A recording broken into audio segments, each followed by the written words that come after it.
What's up, you guys? Sean Ross Sapp here, managing editor of Fightful.com. It is December 17th. We have WWE Clash of Champions to talk about. In case you guys missed that, I did two news updates on our YouTube today that covered the death of Tom Zink and Daniel Cormier, Chase Sherman, a few UFC fighters talking about the Young Bucks, Ring of Honor. Those are also on the stories over at Fightful.com, so make sure you all check that out. Also, check out my Ring of Honor Final Battle post-show podcast. Based on the numbers that we've gotten both on YouTube and our downloads, I will be doing those from here on out post-show for Ring of Honor. This January 4th, myself and Robbie Radford will join you later in the afternoon. We will bring you a Wrestle Kingdom 12 post-show as well, so make sure you all check that out. And as always, we have live coverage of all these shows in addition to all your news, podcasts, photos, videos, forums across wrestling, MMA, and boxing. We got it all for you, my friends. I am joined by one Alexander Palowski. Alex, you look festive. Festive, as always. I'm off. You couldn't give me the scoop. I could have included this in the new Fightful Wrestling Weekly. I give behind the scenes Fightful news all the time. I didn't have the scoop on this. Well, not only is it the season with the reason, but also it's Rusev Day.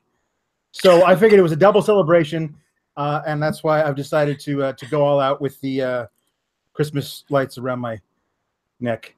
For those of you only listening on the podcast and not watching on YouTube, that's why you should watch on the YouTubes. That's true. I'm a little envious of your scenery because I have very limited scenery. I can switch from here. I've got a few different angles I can go. That's really it. I can't color it up a lot.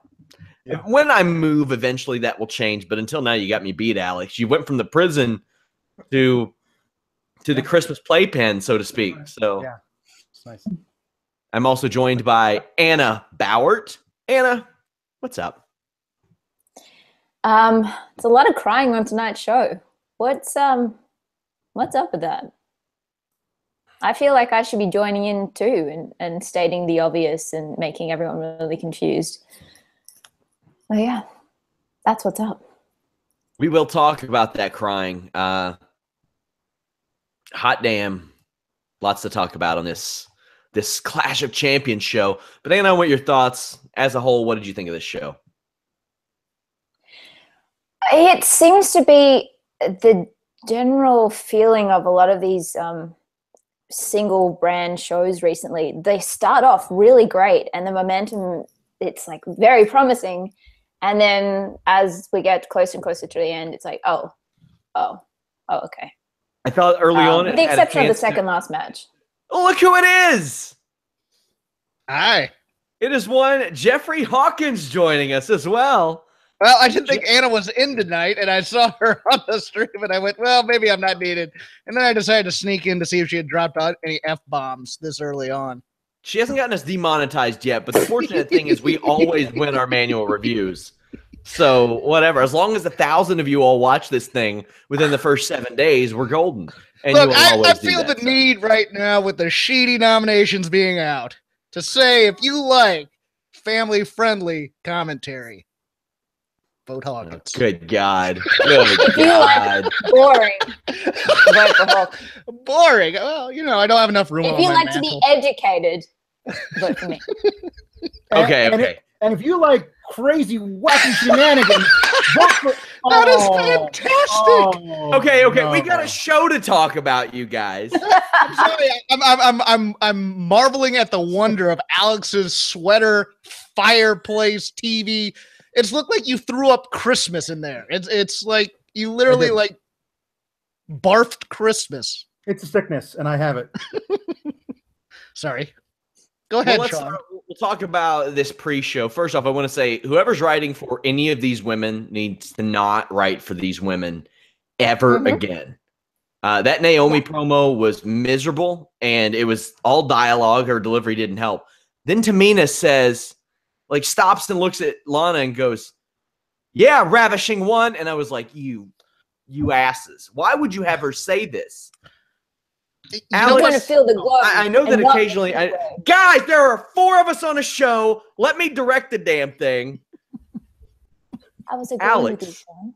Alex, outside of addressing me on Monday Night Raw shows, I can't imagine you've often said, "Yeah, ravishing one." Not only to my wife, but that's just our own personal alone time. But no, that's terrible writing. It's awful. No one speaks like that. No one should speak like that. Definitely not to Mina.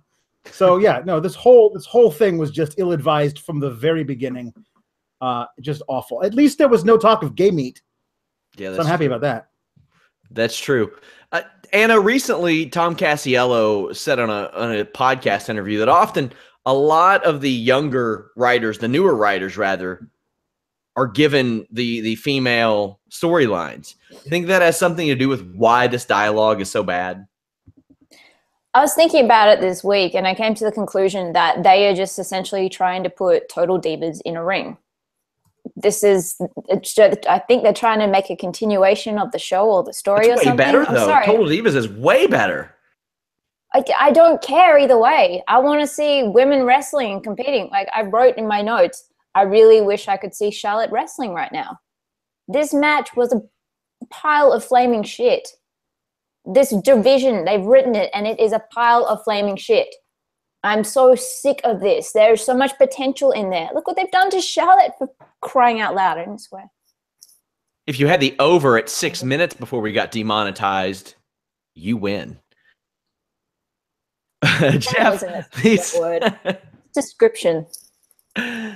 Outside of this women's segment, we didn't have a lot on the pre-show. There was New Day, but this women's segment really stood out because it was the same old everybody yell and argue at the same time thing, kind of like the way this show started tonight. Well, you kind of stole my thunder a bit. I was going to bring up the Cassiello point as well. I think it makes perfect sense. It's guys who aren't necessarily into the continuity of the product, trying to learn the format of the scripting even, trying to show that they can write in a WWE type style. It's no wonder that it just seems repetitive over and over again.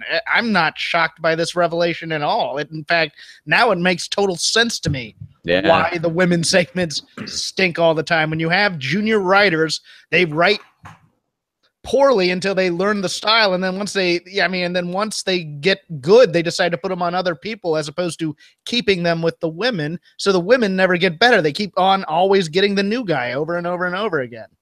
On the other end of the spectrum, I want to give Zack Ryder and Mojo Rawley a lot of credit for the stuff that they did this week. Yes, Jeff, that was unbelievable, especially, and it really peaked with that Mojo Rawley, that 2-minute promo he did via a phone like yesterday. Like, it was awesome. I'm going to end you. I'm going to hurt you. That's all I want in wrestling is someone looking at a camera and saying that they're going to kill somebody. That's all I want in wrestling. And it was beautiful. If Zack Ryder's promo today at the stadium would have been in the camera as well, this would have been great. Everything they do, not on the network, that's on their social media and stuff in terms of promos and stuff, has been great this year in terms of everybody on the roster knows how to cut a promo. We just never get to see it on the main shows. All I want out of wrestling is 6 people failing to drop kick each other at the same time. Anna, these promos led into this match that I thought was pretty good. Like for Mojo Rawley and Zack Ryder, it was hard hitting. Zack Ryder came out really aggressive. There were a few like very simple but good spots out of Mojo, like running Ryder into the barricade, the shoulder to the knee, and that finish that he has out of the corner where he just wallops a guy. He manages to make that look pretty good. What did you think of the match and the promos that I would estimate they took upon themselves to do? Yeah, and then this match kind of highlighted that. They both brought it, but it seems like they are both very aware that this is now their time to show everyone what they can do. And they're delivered. Mojo, I think, is incredible what he's bringing out. There's that point at the end of the match, Mojo won and just screaming in Ryder's face that he did it, he didn't have what it takes, all that kind of stuff. And this is actually something that I want to see how this progresses. I want to see how these guys develop, and I can see Mojo in particular actually moving forward up the ladder, possibly up to a title next. And this is fantastic. Like a year ago, could not have said this about either of them. Mojo has turned into quite the actor, quite the guy for promo delivery. Alex, what kind of impressions did Mojo make on you this week, whether it be the promos, the in-ring, and where do you see him going from here? Because, I mean, he does have the Andre the Giant Memorial Battle Royal win, that feather in his cap. And that win, last eliminating Jinder Mahal, looks a lot better now than it did then. So you have that to kind of hang his hat on as well. Yeah, you know, his promo work has really impressed me. Even before this week, like when he was doing his solo stuff on SmackDown itself, like it felt real, it felt natural. I felt like this guy's got he's got something that allows him to actually move beyond, you know, the cut and dried you know, static promos of SmackDown. I liked him in this match. I love his running punch thing as a finish. Although I kind of missed the pounce. It's fine with me if he does that as a setup to it, but yeah, he's good. I like his match. I thought that Ryder was a great foil for him in this. It's obvious that they want to push Mojo coming out of this little mini feud. Honestly, with the buildup this has had over the past week, and also, you know, the inherent grudge match in a tag team breaking up, I was shocked this was on the pre-show. Like this felt like it was a main card kind of a match. And as far as where he's going from here, I feel like they could get this done. It could be a lot of fun to see a Mojo versus Gronk at Mania kind of a thing, because they're gonna get some celebrity in there, and they have this grudge between them now, so that could be fun. I am kind of happy it happened on the pre-show, because as we saw, this crowd waned. This show started off real hot, and by the end of it, the crowd just wasn't there as much. So I'm kind of glad they got the benefit of being the first people out there, or at least the first televised match out there, and got that reaction. So a good effort from those two. I definitely did not expect Dolph Ziggler, Baron Corbin, and Bobby Roode to have my pick for match of the weekend on Pro Wrestling Pay-Per-View. And I really liked the Matt Taven, Will Ospreay match. I really liked the 6-man tag match on Final Battle. I loved the tag team match tonight, but I thought this was the best match, and that's saying it, considering that I was not interested in this match at all to start off. It was almost an uphill battle. The first thing that I noticed was that Dolph Ziggler belonging was a talking point, something that will be addressed by us and will probably have to be addressed on TV. It kind of already has been by Baron Corbin. But his music was scratched out again after returning last week. Then when he wins the match, it plays again. I don't know what's going on. Inside the match, there was like fast and furious action with little downtime. Corbin had really good heat with the crowd and delivers some stiff clotheslines in this match. Like when Corbin was throwing that arm out there, he was making sure that he connected with a force. Tower of Doom spot, I am totally over that spot. I would love to see it go away for about a year. There's a really nice counter of the Glorious DDT into Ziggler's DDT. A finishing sequence I just thought was unbelievable. Roode connects with a spine buster and a Glorious DDT on Ziggler. Corbin runs in as to break up the pinfall, but Roode throws him out, but pins Ziggler in a manner in which Corbin can yank Roode out of the ring. Then, as Corbin lands his finish on Roode, Ziggler zigzags him for the win. Anna, I love this open. This 3 guys I didn't give a damn about, but I want to know how you felt about it. And first off, we'll start with the in-ring, and then we'll kind of go with the follow-up and why Ziggler was in this match. I loved that finish. That final zigzag looked awesome. I actually really loved this match, and yeah, I was as surprised as you by that. The storytelling was completely solid, and it was all based on a character basis. Everything they did, everything was motivated by these guys' characters. There was a spot where Corbin was beating up Roode in the ring, and then Ziggler was just hanging out by ringside, and Corbin just decided to jump out and then run Ziggler into the barricade because, I mean, it's a stupid move if you're trying to win a match, but that's what Corbin does. He likes to prove a point. He likes to be the bully. It was perfect. And I noticed as well the whole when they brought back Ziggler's theme song last week, I was like, oh, cool, he found his smile again. And then they didn't have it tonight. And then they played it at the end. And I guess that kind of is a good summation of what are they doing with him right now. I didn't see this one coming. I thought they were going to keep it on Corbin. Someone said that possibly this is like his contract was up for negotiation at the end of the year or something, and this would be either a final hurrah or a way to keep him around or something. I just hope that they actually have some kind of character development with him. If they're going to move forward with this, if they're going to actually make something of the spot, then please make something of him, because for a long time it's been the same shtick, and it needs to, something needs to change. He can deliver. That was obvious tonight. And, I want to be behind this guy. It's just there's no reason outside of the ring. Seems like every few months, Dolph Ziggler's contract is a concern and an issue, like just all the time. Alex, I know you were one of the people saying, well, why is Dolph Ziggler in this match? Initially, I was going to say, well, because he beat Bobby Roode and nobody else does, really. And then I looked, and Bobby Roode beat him twice immediately following that. Yep. So there's really no reason. Was that a major hindrance on you enjoying this match, or were you able to kind of? Well, here's the okay. So the whole thing is, when I asked for somebody to give me a kayfabe reason why Dolph was even included in this match to begin with. Sure. Everyone started giving me business reasons, like we want to keep him around. No, like the character. Why one of the characters of Shane or Daniel Bryan would say to the character of Dolph Ziggler, you deserve to be in this match, after not being on TV for like 6 weeks. Like he was only involved in like the Survivor Series brawls.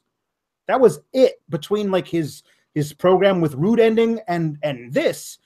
He wasn't even on TV. So I hope the kayfabe reason is that he is a giant celebrity because of the cricket commercials. That must be that has to be the reason. I'm on fire. Yeah, those are the dirt worst. The dirt worst. Creeptastic too. But I've always been a fan of his work in the ring. I just don't. This would just still make any sense to me. Honestly, I felt like the actual reason, like business wise, why he was being included in this was so Roode could pin him, and you could give Roode the belt while keeping Corbin relatively strong, because they wanted Corbin to keep feuding with Roode with Roode as champion. That's what I thought they were heading towards. Ziggler winning this thing, I honestly have no idea what the plan is at this point. Obviously, Corbin has a very good reason to be upset with him being included in the match, so they're going to build with that. But yeah, we'll see. And yeah, I liked the zigzag spot to end the match. I liked it better when they did it with AJ and Corbin earlier the year, because that one, the end of days, was actually landed on AJ. If you watch this one, like Roode kind of lands on his ass. I think the butt kind of rolls away, like, whoops, took that one wrong. But yeah, no, this is great and unexpected. I always look for an unexpected result in a pay-per-view because it keeps me on my toes. So Jeff, I can finally get you to agree. Baron Corbin doesn't rock bottom himself. He zigzags himself. Mm-hmm. Like that's what it is. That's what it is. What'd you think of the match? I liked the match a lot. I liked these first two matches quite a bit. I did too.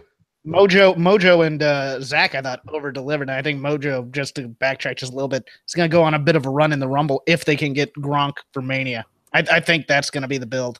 God, I can't imagine the Patriots giving WWE Gronk with all the injury problems that he has. After the Super Bowl, if they win, I think they're not going to care. As for this match, I really liked it. I thought Baron Corbin and Bobby Roode both over-delivered here. I was a little bit shocked at how over Bobby Roode was with this crowd, to be honest with you. I thought this crowd was hot all night, which surprised me for a B-, maybe even C-level pay-per-view in December that meant virtually nothing. This crowd really got into a lot of these matches. As for Dolph winning, I'm going to be the contrarian here. I'm done with Dolph in the WWE. I am. I'm I want to see him go somewhere else and be really, really good, because I don't think I think he's hit his ceiling here.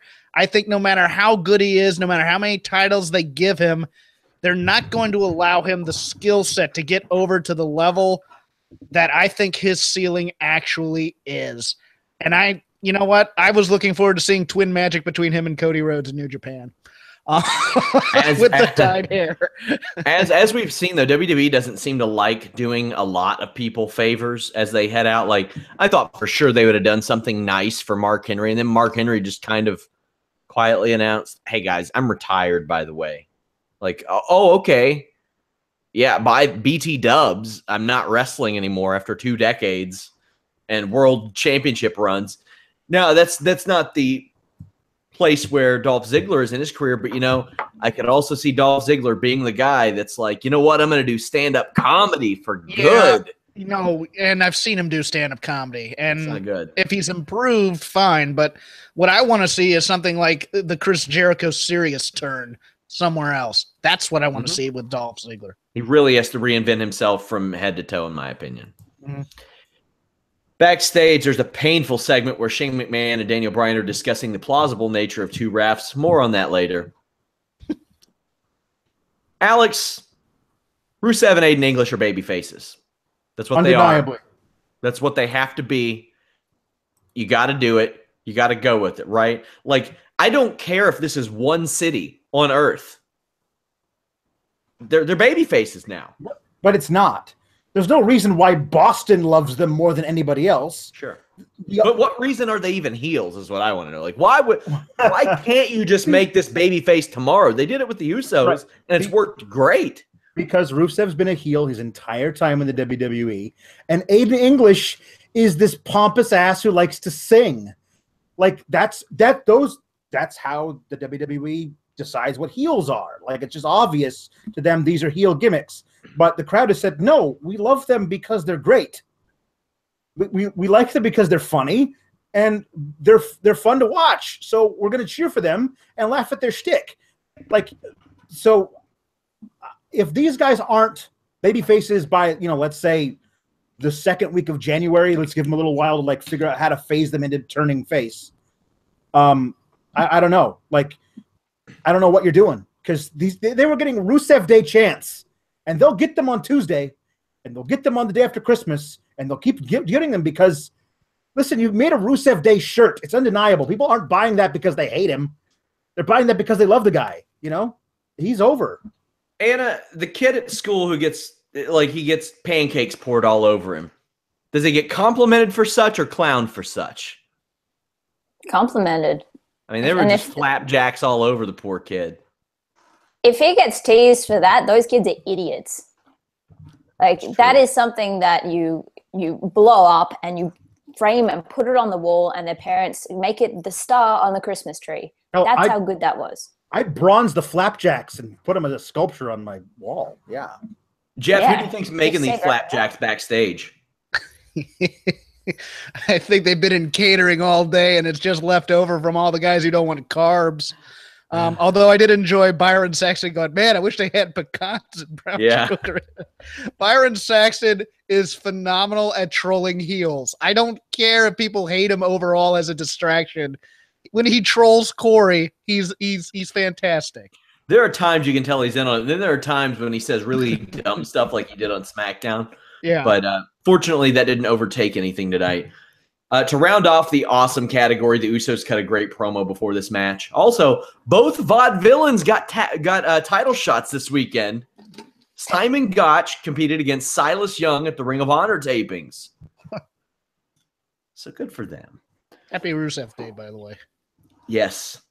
And also, the match breaks down immediately, and there are a lot of scary but kind of like unimpressive dives where people looked like they were going to like kill themselves. Shelton and Jimmy Uso do a very nice belly-to-belly superplex, though. That kind of gets things started off. Now, this match was constructed way differently than anything I've ever seen. It was a four-way tag match with a member of each team in the ring.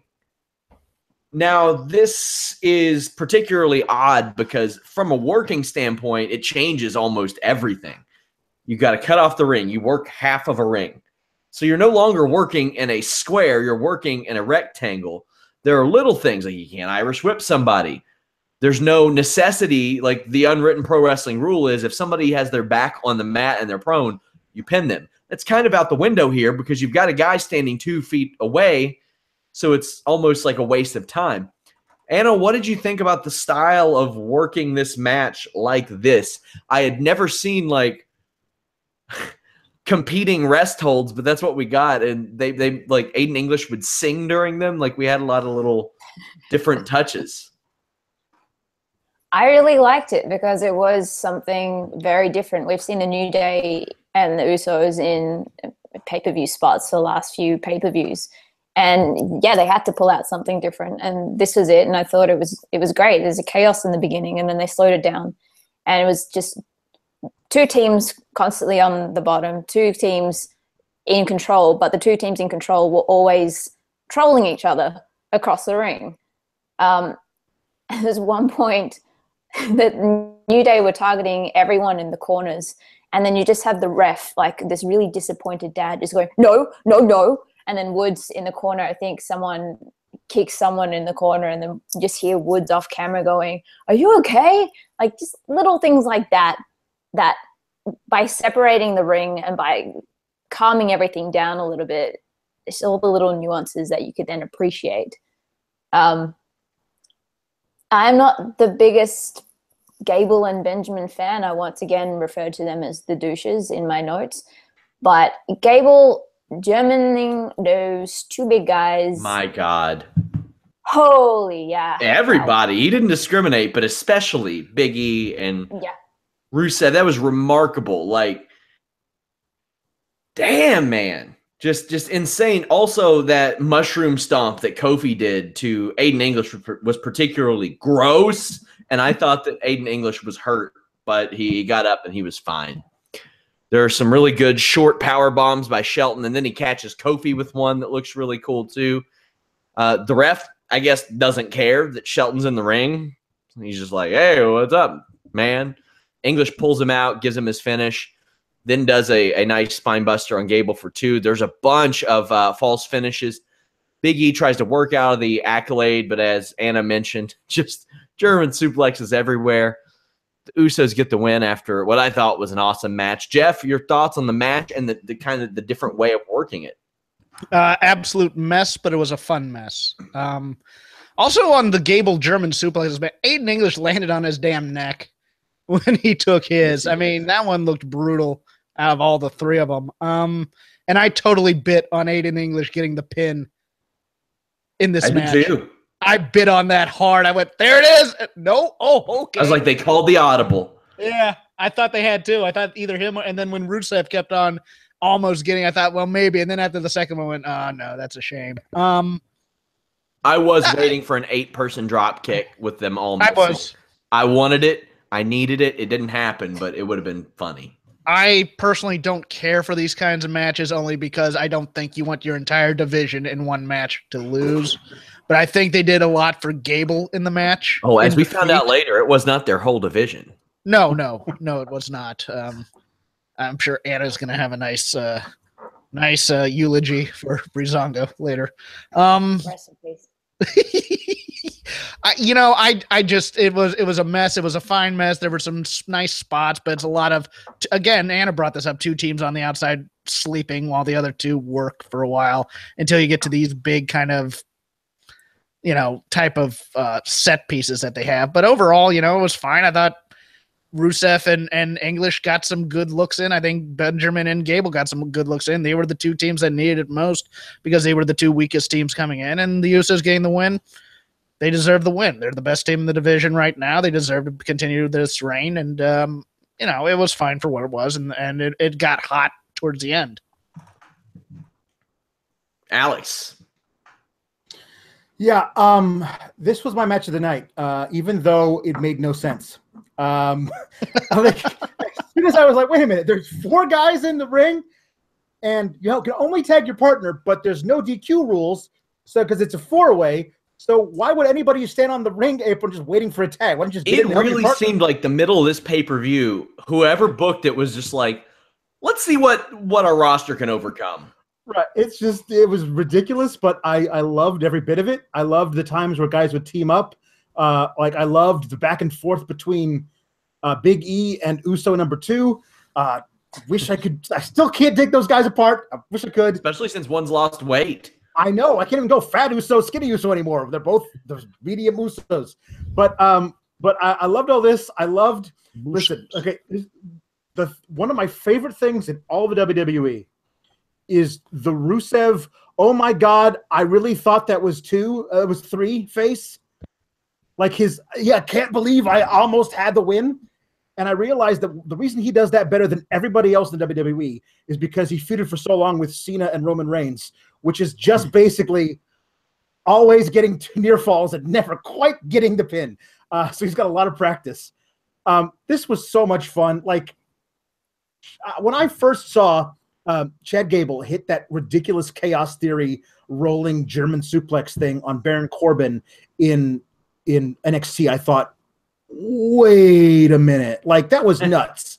But doing the deadlift one to Rusev, then the Chaos Theory on Big E, like this guy's incredible. Like it turned out to be these 4 teams of guys that I love for different reasons, and it was just insanity. And I loved every bit of it, and the right team won. The Usos absolutely deserve to keep those belts. I hope they don't do anything stupid like putting the belts on the Bludgeon Brothers. How dare you? But I know. Like the Bludgeon Brothers. Let's go ahead and talk about them. They squashed Breezango. And I mean, that's the way this was always going to be. Right. It wasn't going to be anything else. But, Anna, I'll give you the first word on this. First of all, when was it officially announced that the Bludgeon Brothers were the ones that trashed the office, were the ones behind everything? It hasn't been yet. Yeah. So why? They didn't need, this was senseless killing tonight. Now that's my gripe here. Okay. Like they looked very beautiful coming out there. I really liked Breeze's new attire and it's very Police Academy-esque inspired. I'm biased when I say that, but I loved it. And then they came out and they died pretty, but they died. I did enjoy though. I think someone, probably Tom Phillips or someone on commentary asked, is there like a mercy rule or something when the 2 men were being brutally beaten to death? Pretty much, yeah. And then there was that promo at the end, the future holds more bludgeoning. They've got to be so careful. There's so much that they can do right with these guys, just minimize the talking. But we did get Harper slapping Rowan in the face during the promo, which is good because I thought we missed the slap in the middle of the ring. You got to have one. Jeff Alex, rather, any thoughts on this squash and subsequent promo? And do they challenge for the titles next, or do they get a new batch of squash matches? The problem is here's the thing is that if these were new guys, if they were call-ups from NXT, if this was the first time we were seeing the Authors of Pain on the main roster, absolutely. Have them beat a bunch of series of jobbers, have them end the Hype Bros as a tag team, have them squash the Breezango on a pay-per-view. But this is Harper and Rowan. We know who these dudes are. You don't need to like prove their bona fides. Yeah. It's not like you were saying they're different characters. They got new outfits, Alex. Rowan's still wearing the sheep mask. It's the same dudes. We know who they are. You don't have They don't have first names. I'm sorry, I disagree. They are Harper Bludgeon and Rowan Bludgeon. It's true. I'd forgotten. Jeff, that's all I need you to say about that segment. We will move on. I wanted War Machine to kill him. Hey, that's something that could happen. So this Lumberjack match, boy, it was a trash fire. Lumberjacks get involved early. I really resent Natalya taunting in every championship match she has. It takes a lot of the urgency out of it for me when she does that. Her sell of chops by throwing her hands up every time was a little weird. The camera work was just miserable in this match. Naomi does this really awesome springboard dive, and she had to. She was the only babyface out there with like 6 heel women. Does this 6 great, Regina Georges. Yeah, as they admitted. She does this great dive, And WWE does 3 camera cuts from the time that she gets up on the rope and lands. I was like, my God, it's unnecessary. Natalya locks in the sharpshooter. Lumberjacks pull her out. This is a real mess. Carmella teases a cash in. It gets broken up. Charlotte managed to hit none of the women with a moonsault to the outside, but Lana falling was really funny. So there was that. A quick sharpshooter counter into the figure 8 gets the win. Let's talk about the match before we talk about the aftermath. Jeff, this absolute pile. Yeah, I'm gonna make another note that I've made here before. Anywho, on the Natty thing that you brought up, all the women do this. Sasha Banks does this in the middle of her matches when she plays heel.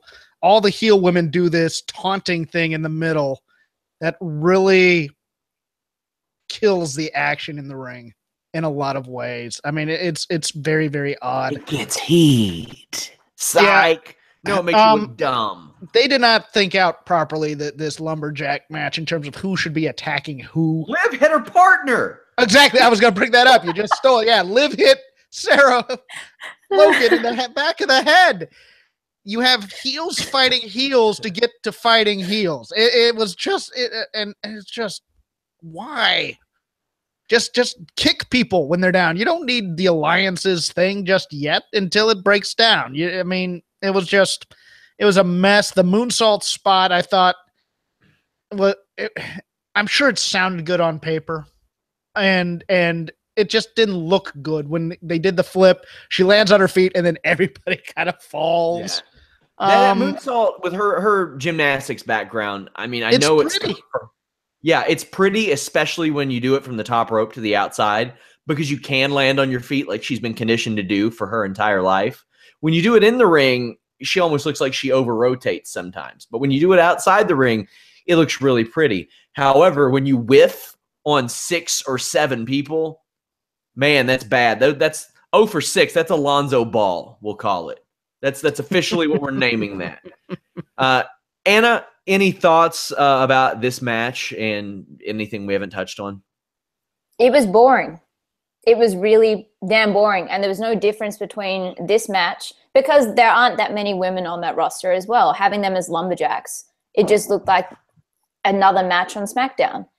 And in terms of Natty's calling out to the audience, whatever you call that, there were 3. You like Charlotte? Shut up. Just shut up. You're a 35-year-old woman having a toddler tantrum. It's really frustrating. I think last week someone said Vince often self-prophesizes of how things are going to go, and then he consciously or subconsciously makes it come true. I feel like his attitude towards the women's division hasn't really changed. He's been forced it to change in the company over the last few years. But now, I mean, if that's true about just the new writers coming in and taking care of this division, of course it's going to go down. They're driving into the ground. Like I do enjoy women's wrestling. I've seen it on the indies. I've seen it at EPW. It can be awesome, but it needs a good scripting behind it, like anything in pro wrestling, because it's sports entertainment. The entertainment part needs to be there. This is shit. And when Carmella came in to nearly cash in the briefcase, I was like, okay, well, this is something. And then Ruby came in and kicked her, and that was it. It's just, I don't care anymore. Alex, I don't know where this Natalya promo that happened after the match is going. She cried, real tears. She was very emotional. I thought it was probably the best delivery she's ever had in a promo that I've ever heard in my life. It seemed very real to her. You know, there are a lot of people speculating maybe she's leaving, but she didn't go all Batista. Like, she didn't quit or anything like that. She said she was turning her back on the fans, which, I mean, I'm sure that most heels believe they are the good guy anyway. But, I mean, where do you see this Natalya thing going, and what did you think of the post-match promo? It was stupid. Like she's been a heel for like 2.5 years. Like, yeah, what the hell? You're a heel now. To do. You don't get to like say like, you guys hate me, so now I'm gonna turn my back on you. even though you've been hating me for a long time, I only just now realized it. I'm really upset about it. Like that. What does that prove? Besides, like, do they think that's a face turn? Because really, you have Charlotte, you have Naomi, and when she gets back from filming the movie, you have Becky. Everybody else is a heel. So, like, you could figure out ways of turning one of them, but you really can't because the Riot Squad just got there. They got to stay heels for a while.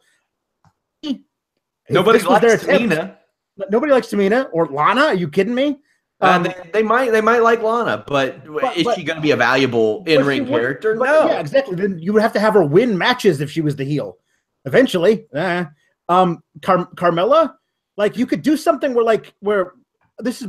I'm just spitballing one quick way of having a second women's feud. You could have Ruby Riott come in and keep attacking Carmella over and over and over again until Carmella begs for a match with Ruby Riott. And Ruby Riott says, okay, fine, I will. But I have one stipulation. I don't care what the stipulation is. I want you in the ring. It's for the briefcase. All of a sudden, now possibly you could have Carmella become babyface in that match. You could have the possibility of somebody getting the briefcase who might actually use it. Like, there's all kinds of different things you could do. But all we have is Charlotte versus Natty again. Like, somebody do some research and figure out how many matches they've had in the past 2 years. It's got to be, on pay-per-views. It's way too many. And that's it. And, we have all these women we should use. Let's make them lumberjacks.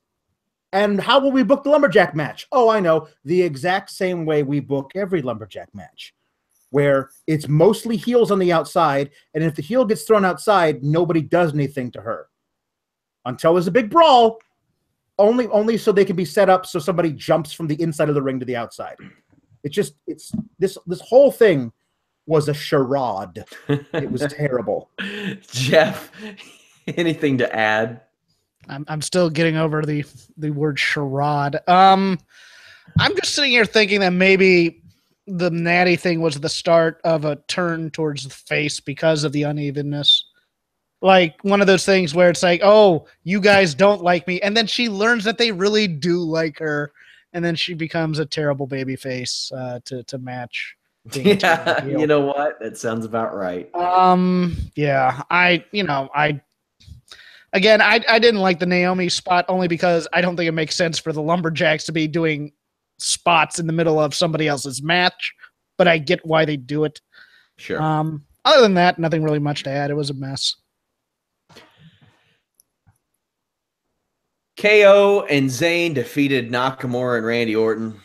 I did not like this match. Bryan and Shane McMahon are really trying to figure it out. Orton botched a clothesline attempt early, but there was this hilarious spot where Nakamura does a great flying triangle. And for some reason, because the move was so pretty, Shane, instead of counting a pin, triangle, like Phil Jackson for the Bulls in the 90s. Or something. I have to say something about this before we move on. Triangle. So just yelling triangle doesn't mean anything. Like, that doesn't mean anything. Like, what this reminded me of is my 11-month-old daughter has one of those little things that if you push buttons, it says something. And there's all these shapes like circle, square, triangle. And if you push the triangle button, a voice says triangle, triangle, triangle. And she just loves hitting the triangle button because she likes the way it sounds. And it makes her giggle. And that's what this is. This also made me giggle. Oh my God. Like, Daniel Bryan's like, hey, bro, his shoulders wore down. Yeah, but triangle. Damn. Let's talk about some of the good spots of this match. Bullfrog splashed through the table on Nakamura. Zayn blew Thunderbomb. Daniel Bryan misses the 2 count, and Shane is livid. I did like the small package reversal, because so often when that happens, a ref is slow to get there. But because there were 2 refs, they were quick to get there. But Shane eventually looks away, and Bryan does a fast count. Anna, did you enjoy this? Did this finish do anything for you? I mean, Shane's kind of a dick. I mean, a taint. Mm-hmm. Yes, that he is. Tonight confirmed that. and also confirmed that Daniel Bryan is a GOAT.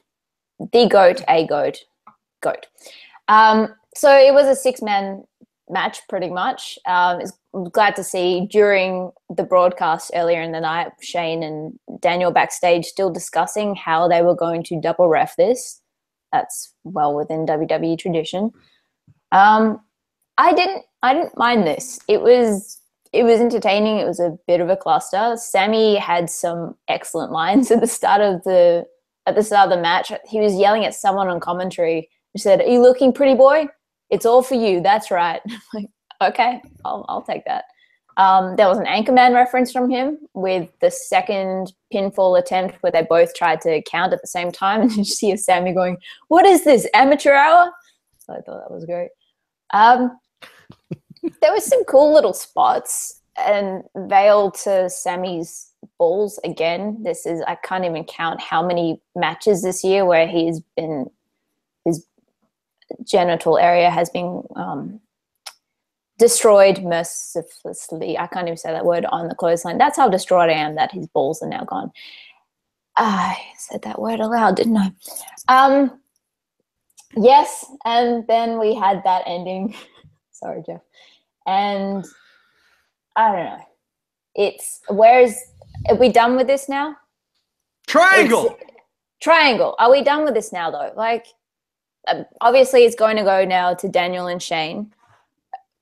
Is KO and Sammy, are they going to continue on? Is it done with Orton and Nakamura? They were kind of just left angry on a mat. I guess that's for the new year, but it was just kind of like, as with the last minute trying to figure out how 2 refs are going to work, it kind of feels like last minute, okay, what's the payoff for this? Balls. Jeff, you seem like you're about to burst with laughter. Please explain why. Just Anna giving the requiem for Sami Zayn's scrotum is something. It's been a lot this year. Come on. Out of all the finishes they could have done, this is possibly the least satisfying. And I'll tell you why I think that. Number one, we need to check on Daniel Bryan after taking that hellacious bump. How is his health right now? Number two, it feels like they have an out here where Daniel Bryan, just in a rash moment of anger because of Shane doing the bad count, decided to just count 3, and they're not going to go full heel with Daniel Bryan. I think that's the way they're going to go. Even though I don't think they ever were going to go full heel with Daniel, because that's exactly like it. He's in the right. Exactly it. He did something terrible, but he's still in the right over this, which makes no damn sense whatsoever for any of this, other than we're going to continue to fill space on the TV show with days of our Shane. And we're going to keep on going with this thing.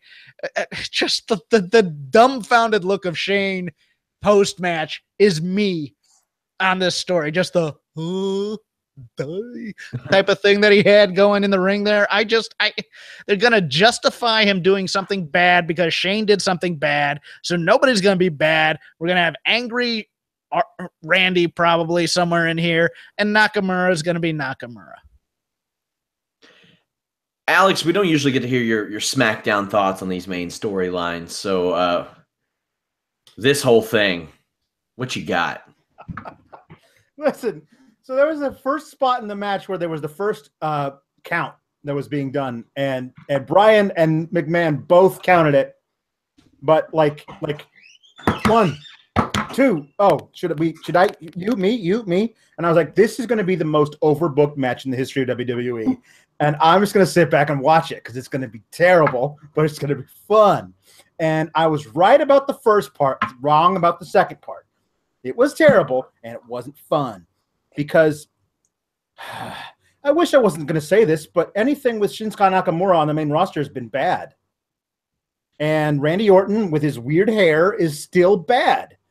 I don't care about those two guys. They're definitely not my idea of heroes out to vanquish the evil Kevin Owens and Sami Zayn, who I like much more than I used to. Like, the Yep movement is amazing. And Shane McMahon is legitimately a tyrant who deserves to lose everything that he wants. So, like, I don't like they want me to be on the wrong side of this, and that's not going to help. Also, Daniel Bryan. What is going on there? What's all that squeaking, Alex? That's not me. That was me handling toilet. my office door that decided to fly open in the middle of a podcast. Oh, okay. Uh-oh. The cats are rebelling. Everybody run. Rebelling. Making a break for it. Daniel Bryan comes out of this looking like he's right, even though he's in the wrong, because Shane McMahon was more in the wrong, because as we've seen in the past, Shane McMahon loves to not count the 3. They did that to Austin like 20 years ago, and that was really fun. This was always going to be bad, but they didn't actually really do anything. Like, we all knew Kevin and Sami weren't going to get fired because, spoiler alert, Sami Zayn's one of the participants in the Mixed Match Challenge.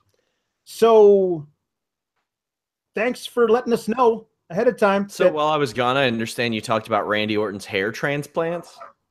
I didn't say they were transplants. I said they were bad hair. It's his hair. He can do with it what he wants. Yeah. I'll mess this hair up if I want to mess this hair up. Exactly. Main event time. AJ Styles, Jinder Mahal. Styles does a leg sweep to the outside on Jinder that had to hurt. There were 3 zooms on the Snake Eyes onto the ropes. It was miserable. Miserable. AJ Styles gets whipped hard into the barricade. Jinder works over the midsection. He does a gut buster. Styles lands on the ropes on a phenomenal forearm attempt. Styles has that really great fast strike comeback, and Jinder bumped for it real hard. Like, Jinder took the clothesline really stiff and made it look like $1 million. Jinder with a nice, like, heaving flapjack that I hadn't really seen before. Then Styles has to take out the Singh brothers, eats a Colossus for 2. The calf crusher ends up getting it done, but one thing that kind of took away from this match for me, Jeff, was the ref's cadence, which was real weird. Like, by how pronounced it was, or how? Yeah, well, how inconsistently pronounced it was. Yeah. 1, 2, and then he throws the arm up for like an extra 3, and I'm like, whoa. One isn't more important than 3. Like, well, I mean, 3 is more important than 1, but they're supposed to be the same time. I tend to think it may have been for Jinder. Yeah, I viewed this match a lot as your kind of your mid-90s little guy, big guy match, kind of in the realm of Bret Hart and Sid, or a Shawn Michaels and Diesel type of thing. I thought AJ was fine. He tends to take one of these bumps like he did on that Snake Eyes going over the top now once a match. I think that's now a gimmick of his, and I don't particularly enjoy it because I always think he's gonna end up really hurting himself on one of these days. I like it. I like that he takes bumps a little bit differently. No, I like the bump itself, but it always just looks like he's unnecessarily killing himself for the sake of getting over that spot, which, you know, I like it. It's just one of those things where I worry sometimes. Sean, I care about the children. I could have done without commentary really putting over Jinder over and over in this match. I get why they did it. He's going to lose. We're cooling him off. We just want to let you know that he is a legitimate threat to the world title. And we're going to keep telling you that over and over and He's over. He's a legitimate threat to me staying awake. And that was the whole point of the match. This was a Jinder reclamation in losing type of thing. I was half shocked they didn't turn him babaface at the end of this dumb thing. What do you think of the match itself, like the in-ring? Overall, I thought AJ was great, and I thought Jinder worked like a big man, and it was fine for what it was. But I don't think he did anything particularly great in it. Anna Bauer, Jinder Mahal, it looks like he is done at this very tip top. I mean, maybe he'll face Cena or something at WrestleMania. Who knows? But that's a speculation, not in the plans or anything. But did this match speak to you in any sort of way? No, not particularly. I mean, Jinder over the last 6 months has definitely gotten better in the ring, and it's unfortunate the way that they booked him and what they've written for him, because you know what, I think going forward, if this push is done and they do decide to keep him, hopefully they don't be complete dicks about it and they do let him stay on. He can now be in a position that's right for him, and he can take what he's learned and do it his own way. And we can actually see something from him that isn't this. Once again, we got USA chants, and it's like, dude, it's not country versus country. This is good taste versus bad judgment. That's just what this entire thing has been. And AJ always... Easy for the non-American to say. AJ, up here. That's what he's learned. Guys, come on. I'm trying to give the guy some credit. I'm not. It's not good. I swear. You cannot say that this guy has... I thought he almost forgot how to do a Cobra Clutch again. Okay, from the beginning of this title run till now, there has been improvement. Of course, he shouldn't have been in this position from the beginning, but you cannot say that this guy has just stalled the entire 6 months. No, he shouldn't be in this position. I don't know, because before that we never saw him work these kinds of matches. Maybe he could have had this type of match with an AJ Styles a year ago. No, he couldn't. I don't know. From his first championship match to now, there is improvement, and you can't deny that. Different. Of course, his first championship match was against Randy Orton. Randy Orton doesn't give a damn about anything. No, but I agree with Anna in that he had to learn on the fly how to work main event style, whereas he had been working, the 3-minute squash match style for a while. Yeah, so sure. I mean, look, like, you give him that much credit. I'm not like looking forward. Like, well, what's next for him? Randy Orton had hair plugs on his mind in April or May. Like, he didn't give a damn about Jinder Mahal. He was trying to get that hair. He shouldn't have been in the spot. That was obvious from the get-go, and that's my stance on it from the get-go. Now that this is done, I don't know. I hope the best for these guys. They work their asses off, and I want to see good things for them. And now that he can be in a position that is actually right for him, I want to see good stuff for him. I don't want to see any more of this racist shit coming out of this, AJ, I'm up here. Like, he's been a joke. I don't want that for him. I mean, there's just the possibility that the guy isn't good. The guy isn't any good. Let that naturally play out then. It has for the last several years. Yeah, without this we've excluded Alex from this conversation. We gotta get Alex in on this. Hey, I want to make one more point though. I want to make one more point. Sure. You cannot say that this man has not been changed over the course of the run. So now it is a chance of what he was doing before that was that. But now you don't know what he can do in another. Who wouldn't be if they were working with Orton and Nakamura than AJ Styles? If Mojo Rawley was given that, like, maybe he would have improved that way. Like saying that he was shit to begin with. Now it's saying, well, he's a different person now, or he's a different performer now. So let's see what there is. He could still be shit in another position. We know that this championship position doesn't suit him.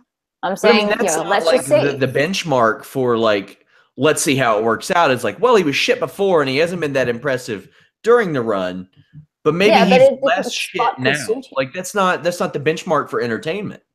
No, but let's just, I don't know. I'm not discounting him. I'm just saying, let's see what happens. It could be shit still, and that could be the end of Mahal, but I'm not discounting it.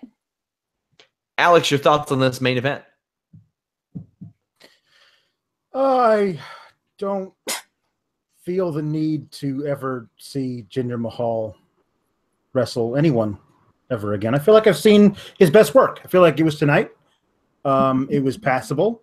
But I honestly feel like AJ Styles is the best wrestler in the world, and he's the best wrestling partner in the world. So listen, don't let the hat fool you. I'm giving you some good takes here. He's the best wrestling partner in the world, and he can have a match with anybody and to make that guy look like $1 million. And he proved that tonight, because, I mean, I am really afraid you're going to catch on fire, Alex. No, I'm not. I'm good. The Christmas lights. Could I won't lie to you. They're hot on the back of my neck, but I'm pushing through it because I'm a professional. Listen, I honestly believe that AJ Styles could have this basic match with just some 6'5" stiff. You know, like that's it. Like it's the, you know, he can sell like crazy for anybody. And this match was fine, but it wasn't great by any stretch of the imagination. And I was scared for a while they were actually going to put the title back on Jinder because it didn't make any sense to me why this match went on last, unless you were going to have this big swerve. Like I actually tweeted, I thought, okay, well, my hope is that AJ wins the match, and then like a new challenger appears, as you said, Sean, like in Street Fighter 2. A new challenger appears, and then we get something built toward the Royal Rumble. Like maybe Cena comes back, whatever. But that didn't happen. So now we're left with like Jinder crushed by his defeat at the the crushing of his calf at the base of the ramp, and AJ celebrating, and we move on to what? I don't know, but like Jinder, I'm kind of done with the whole Jinder experiment. Like I remember when I was actually kind of optimistic about it, like that one crazy time where he came in and stole the belt from Randy Orton after the ridiculous House of Horrors match in April, and he ran away through like in a limo, standing up through the sunroof. I was like, you know what, this might be interesting, and I was wrong. It wasn't. It was bad. The whole several months was just bad, and I'm glad to be done with him. The thing that I will remember most about the Jinder Mahal run is the Singh brothers bumping for other people. Yeah. Not anything that Jinder ever did, except for maybe that one time where he couldn't figure out how to put his finisher on Shinsuke Nakamura. That's it. Like I won't remember anything good that he did. Not one thing. And maybe that's me, but like they surely didn't do him any favors with the ridiculous promos and stuff. Bad. But I didn't like any of the stuff that happened with his. He was his run. given like stupid source material, like. Oh my God! It's like they looked back and they're like, okay, Tiger Ali Singh didn't work at all. Muhammad Hassan worked, but it didn't work out. It worked a little too well. Let's give him something right in the middle and see how it goes. And it just didn't. It just didn't. That's WWE Clash of Champions, but that's not all the news this weekend. My God, Top Rope Travis on Twitter had posted like in September, hey, there might be the XFL might come back. And I was like, oh boy. So WWE issued a comment to myself and David Bixenspan and several other members of the media saying that Vince McMahon is self-funding perhaps a professional football organization. Now, rumors have flown like maybe it's a conservative answer to the NFL with the players kneeling and stuff. And when you look on the surface, goddamn, I can't believe I'm saying this. You've got Robert Griffin III, you've got Colin Kaepernick, Tim Tebow, and Johnny Manziel.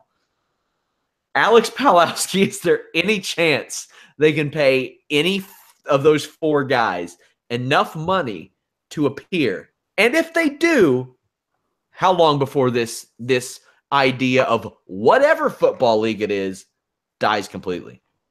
I don't think it'll ever come to fruition. I think they're being coy, but there's no actual intention of doing this. And if it happens, the whole point of this league, I believe, will be to make sure that Colin Kaepernick never plays in it. I believe that what this is about is that the NFL that we have right now is too liberal. And so we got to get these people like, rule number one, we stand for the anthem. That's the rule number one. In what's it called?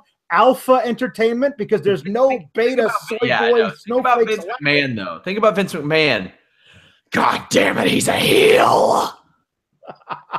Colin Kaepernick is a heel. They filed for a trademark on "He Hate Me," and if you're old enough to realize what that means, that's hilarious. Yeah. Oh my God. Rod Smart. Anna, any thoughts on this as you weep into your hands? Why? Like if the booking this year wasn't already a reflection that Vince is still stuck in the 80s, this is it. Like what? Why isn't anyone talking him out of this? Like I get that's probably why it's self-funded. I'd imagine somebody has. I'd imagine a lot of somebody's have. This is one of those things where I think Kevin Dunn's like, nah, Vince, shitty idea. Unless we do some extreme close-ups on that ball. His wife is in the cabinet for small businesses. I can't. I'm out. I'm out. Jeff, this failed with NBC last go around. I get the feeling that NBC ain't hopping on the boat this time. I originally went to the $1 Million Game.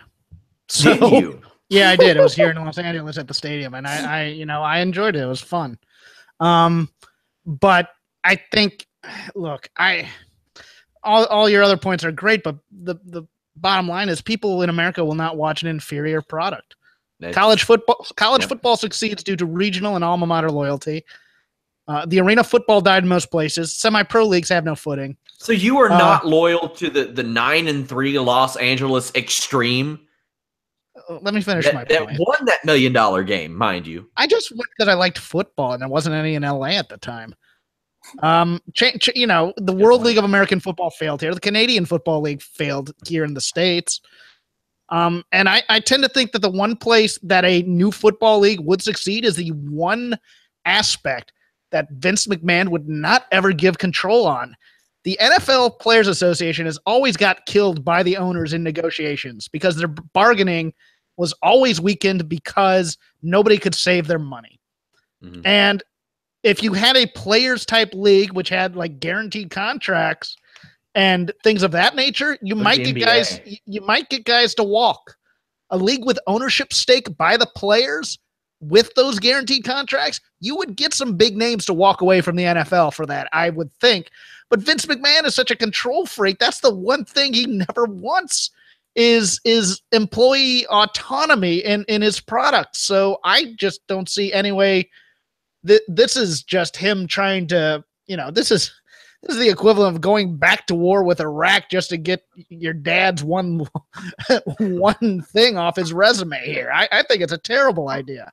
The NBA has moved to where the players are doing very well. And now you're seeing some players that will leave the NBA because they can get a better deal in like France or something, or China. Like there are some players who could still play in the NBA. And they're like, I can make a little bit more money over here. Maybe I can come back later. Football. I love football, but man, I don't love bad football. And we're both Bengals fans. Yeah, that's a mess. That's just a mess in its own. That's a mess in its own what we went through today. Hot diggity damn. Fightful.com, my friends. We got a ton of stuff coming up.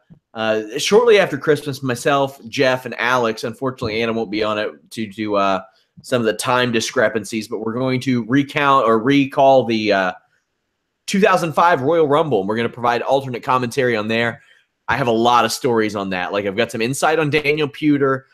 He almost died multiple times in that match in his short experience. Shane Helms and I did a podcast that covered all of his Royal Rumble experiences that I'll be re-releasing Christmas week.